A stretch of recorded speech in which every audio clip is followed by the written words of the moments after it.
गाबलू one का राजा एक अजीब आदत का शिकार था। उसे नहाने से बड़ी चिढ़ थी। दिन बीतते, हफ्ते बीतते और फिर महीने बीत जाते, पर राजा शेर सिंह नहाने का नाम भी नहीं लेता था। उस दिन तो हद ही हो गई जब जंगल के डॉक्टर वानर को लोगों ने गिरते पड़ते आते हुए देखा। वानर 2 कदम चलता, फिर लड़खड़ाकर गिर जाता। बाप रे, इतनी बदबू, मेरी तो नाक ही सड़ गई। अभी तक रह रहकर बेहोशी छा रही है। अरे बस मैं अपनी क्लिनिक तक पहुंच जाऊं। डॉक्टर वानर को लड़खड़ाते गिरते पड़ते देखकर हाथी दादा को अजीब लगा। उसने पूछ ही लिया, क्यों डॉक्टर साहब, आपकी तो अपनी तबीयत ही खराब हो गई, तो दूसरों का इलाज कैसे करोगे? अरे हाथी दादा, मेरी हंसी मत उड़ाओ। तुम्हें पता नहीं है मैं क्या भुगत कर आ रहा हूँ। अगर मेरी जगह तुम होते ना, तो तुम तो बेहोश होकर वहीं गिर पड़ते। अच्छा, भला ऐसे कौन से तीर चला कर आ रहे हो? ओहो सॉरी, आपसे तो पूछना चाहिए, ऐसे कौन से इंजेक्शन चला कर आ रहे हो? अरे हाथी भाई, महाराज शेर सिंह ने बुलवाया था। उन्हें त्वचा पर कुछ समस्या हो गई थी और वो तो होनी ही थी। पता नहीं कितने साल हो गए होंगे महाराज को नहाए हुए। इतनी बदबू आ रही थी, मैंने नहाने की सलाह दी तो मुझे ही डांट कर भगा दिया। ओ, तो अपनी जान बचा कर भागे हो? अरे जान बची कहाँ, उस बदबू से तो नाक ही रुक गई। देख नहीं रहे हो, बार बार बेहोश हुए जा रहा हूँ। खुद को एक इंजेक्शन लगा लेता हूँ, नहीं तो क्लिनिक तक नहीं पहुँच पाऊंगा।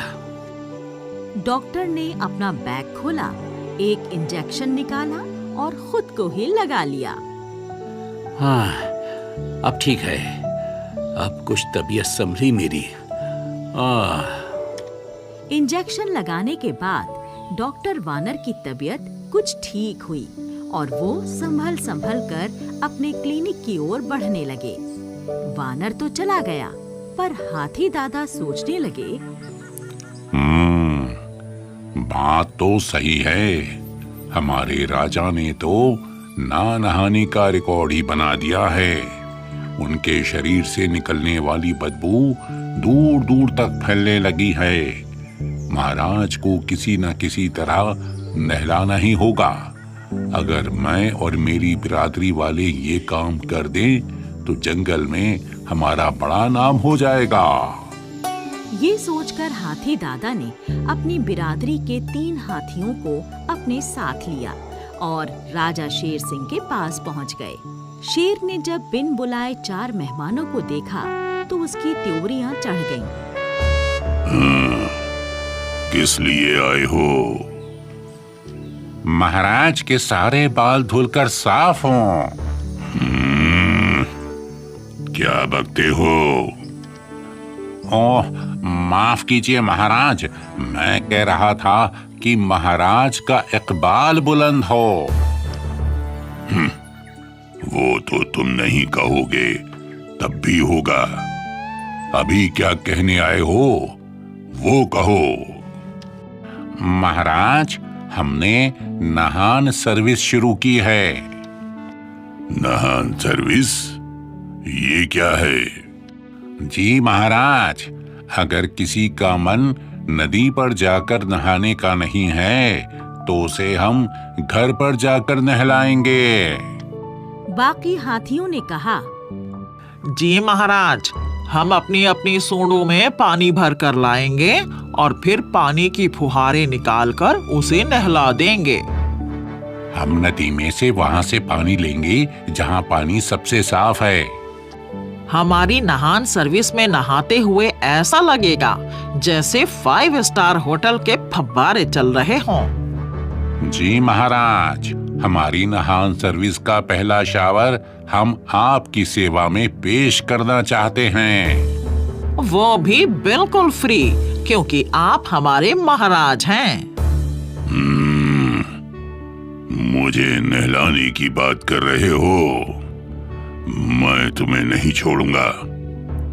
अगर तुमने मेरे ऊपर पानी डालने की कोशिश की तो जो सबसे पहले अपनी सूंड से मेरे ऊपर पानी डालेगा, मैं उसकी सूंड काट डालूंगा।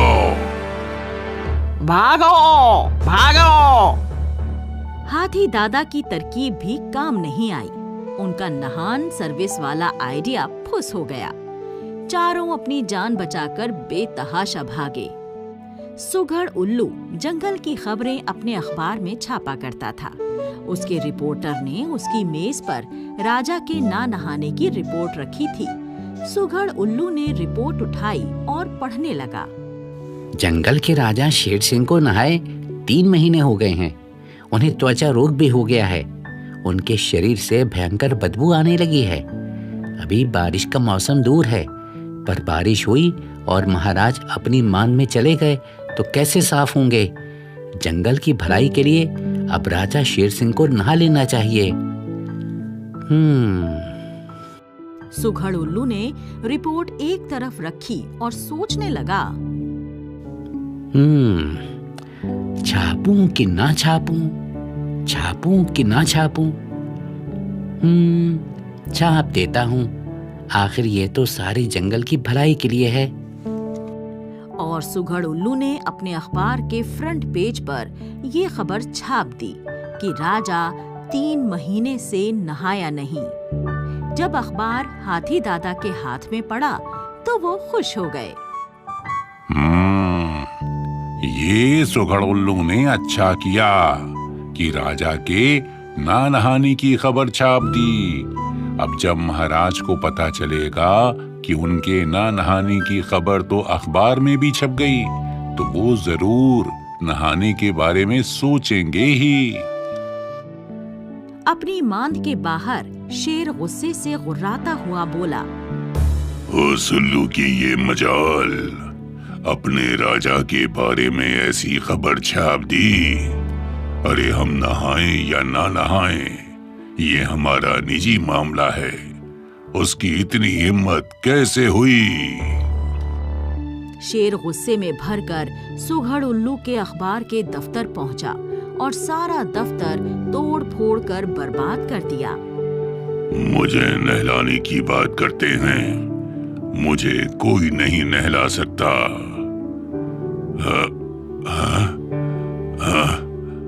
अरे ये खुजली क्यों हो रही है मुझे?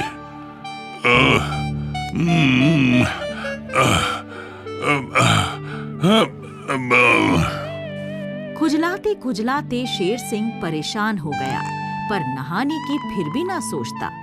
डॉक्टर की सलाह ना मानने की सजा भुगत रहा था। डॉक्टर की सलाह तो माननी ही चाहिए, पर भला शेर सिंह को कौन समझाता? मिट्ठू तोते ने सोचा वो भी राजा को नहलाने के लिए कोई तरकीब लड़ा कर देखे। उसने हाथी दादा से सलाह की।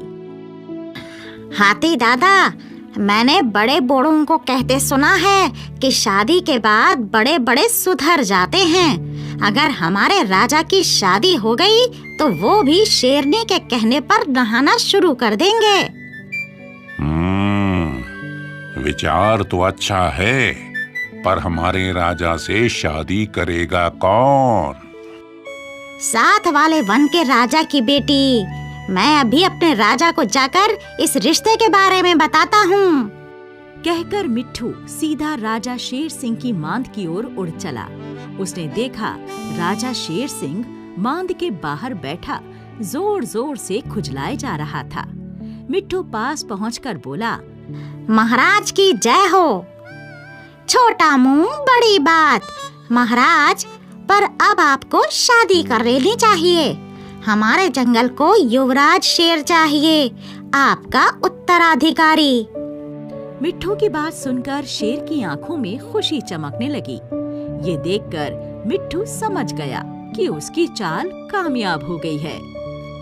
महाराज, पास के जंगल के महाराज अपनी बेटी की शादी करना चाहते हैं। मैं उड़कर जाता हूँ और उन्हें संदेशा पहुँचा देता हूँ। आप कल ही रिश्ते की बात करने के लिए निकल जाइए। अगली सुबह शेर बाजे गाजे के साथ शादी की बात करने चल पड़ा। आगे आगे जंगल के कई पशु तरह तरह के वाद्य बजाते हुए जा रहे थे, पर शेर से दूरी बनाए हुए थे। शेर के शरीर से निकलने वाली दुर्गंध को अपनी अपनी नाक बजाए वो तेजी से बढ़े जा रहे थे। जैसे ही पूरा दल दूसरे जंगल पहुंचा तो जैसे आफत ही आ गई हो। जहां जहां से शेर सिंह गुजरता, पशु पक्षी दुर्गंध से बेहोश होकर गिर जाते। आखिर शेर सिंह दरबार में पहुंचा, पर वहां कोई नहीं था। उसके शरीर से निकलने वाली दुर्गंध से घबराकर उस जंगल का राजा और उसकी बेटी दूर भाग गए थे। शेर सिंह मुंह लटकाए अपना शरीर खुजाते खुजाते वापस आ गया। जंगल के जानवरों को ये पता चला तो उन्होंने एक मीटिंग की। बुलबुल ने कहा, मैंने सोचा है कि मैं नहाने के ऊपर एक गीत बनाऊंगी। मेरी मीठी आवाज में गीत सुनकर राजा जी नहाने के लिए प्रेरित हो जाएंगे। नहाने से होता है शरीर हमारा साफ, अकेले नहाएं या किसी के संग साथ। जैसे ही तुम्हारे मुंह से नहाना शब्द निकला, महाराज तुम्हें चीर डालेंगे। अरे बाप रे, फिर तो मैं नहाने की बात ही नहीं कहूंगी। हमारा आइडिया पहले ही फेल हो चुका है। लगता है पिंटू खरगोश, तुम्हारे दिमाग में कुछ चल रहा है। मेरे परदादा जी ने एक बार तब के शेर जी से कुएं में छलांग लगवा दी थी। अगर मैं अपने राजा जी से नदी में छलांग लगवा दूं तो कैसा रहे? ये अच्छा रहेगा। हम चारों हाथी किनारे पर पहले से तैयार रहेंगे। उन्हें डूबने नहीं देंगे, फौरन निकाल लेंगे। बस योजना के अनुसार पिंटू राजा शेर सिंह के पास पहुंच गया। महाराज, आपका वो दुश्मन शेर हमारे राज्य की नदी तक आ पहुंचा है और नदी में छिपकर बैठा है। कह रहा है रात होते ही हमला करेगा और हमारे राज्य पर कब्जा कर लेगा। उसकी ये मजाल। तुम मुझे बताओ वो कहाँ छिपा है, उसे तो मैं देखता हूँ। आइए महाराज, आइए। पिंटू शेर सिंह को लेकर नदी के किनारे पहुंचा और बोला, महाराज यहीं अंदर छुपा बैठा है, आप खुद देख लीजिए। जैसे ही शेर ने नदी में झांका, उसे अपनी परछाई दिखाई दी। वो गुस्से में गुर्राया, तो तू है, अभी बताता हूँ तुझे। ये कहकर शेर ने नदी में छलांग लगा दी और छपाक छपाक की आवाज के साथ उसका शरीर साफ होने लगा। हाथी दादा अपने साथियों के साथ पहले से तैयार थे। उन्होंने अपनी सूंडों से पकड़कर शेर सिंह को नदी से निकालकर किनारे पर खड़ा कर दिया।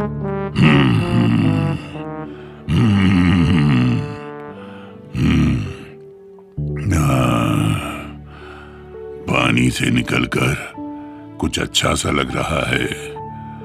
खुजली भी खत्म हो गई है। महाराज, आपका स्नान हो गया है, आपका शरीर साफ हो गया है। हाँ महाराज, अब आपकी शादी आसानी से हो जाएगी। मैं कल ही दोबारा संदेशा पहुंचाता हूँ। शेर शेरनी सजे धजे हैं। सभी जानवर नाच गा रहे हैं, बाजे बजा रहे हैं। महाराज को शादी मुबारक हो। सुघड़ उल्लू से बोलो कि जंगल टाइम्स में हमारा आदेश छाप दे। सभी अपने स्वास्थ्य का ध्यान रखें, अपनी साफ सफाई का ध्यान रखें और डॉक्टर की सलाह जरूर माने। जो आज्ञा महाराज।